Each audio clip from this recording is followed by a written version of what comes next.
এই দীর্ঘ 16 বছর গণতন্ত্রের জন্য, আমাদের ভোটের অধিকারের জন্য, আমাদের স্বাধীন সার্বভৌমত্ব রক্ষার জন্য তারেক রহমানের নেতৃত্বে বিএনপি দীর্ঘ 16টি বছর ঐক্যবদ্ধভাবে আন্দোলন সংগ্রাম করেছে। বেগম খালেদা জিয়া সে আন্দোলন সংগ্রামের বাইরে থেকেও ভিতর থেকেও তিনি সেটাকে নেতৃত্ব দিয়েছেন। তার দিক নির্দেশনায় তারেক রহমানের নেতৃত্বে আমরা ঐক্যবদ্ধভাবে আন্দোলন সংগ্রাম করেছি।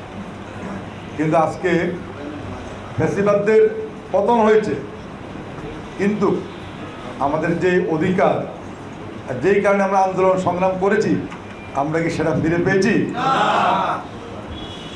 এই আন্দোলন করতে গিয়ে বিএনপি অঙ্গ সংগঠনের 1000-এর উপর নেতাকর্মী শহীদ হয়। 1000। শুধু জুলাই মাস থেকে যে 1 মাসের আন্দোলন, এই জুলাই আগস্টের অ্যান্টিব্যাকটেরিয়াল অ্যাডিটিভ যুক্ত সেরা ওয়াটার ট্যাঙ্ক বিশুদ্ধ পানিতে ব্যাকটেরিয়া জন্মাতে দেয় না।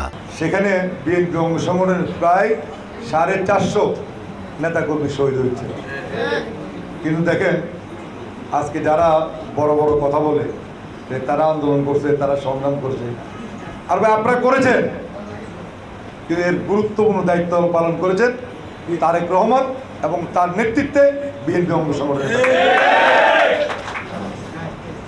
আর এই 16 বছর তো আমরা এদের বিরুদ্ধে আন্দোলন করেছি, সংগ্রাম করেছি।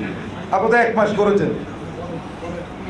এই 16 বছর আমরা নির্যাতিত হয়েছি, আমাদের অনেক সহযোদ্ধাকে হত্যা করেছে। অন্য কোনো দলের নেতা কর্মীদেরকে তো এই ফ্যাসিবাদরা হত্যা করে নাই। তাদের প্রধান টার্গেট ছিল বিএনপি।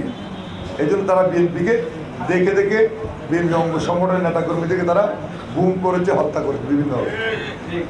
মনে করি সকলে আমরা ঐক্যবদ্ধ হবেই আমরা এই জুলাই আগস্টের আন্দোলন করেছি এবং ফ্যাসিবাদের মুক্ত হয়েছে। এটা আমরা বলবো না যে আমরাই সব একাই করেছি, সকলে মিলিয়ে করেছি আমরা।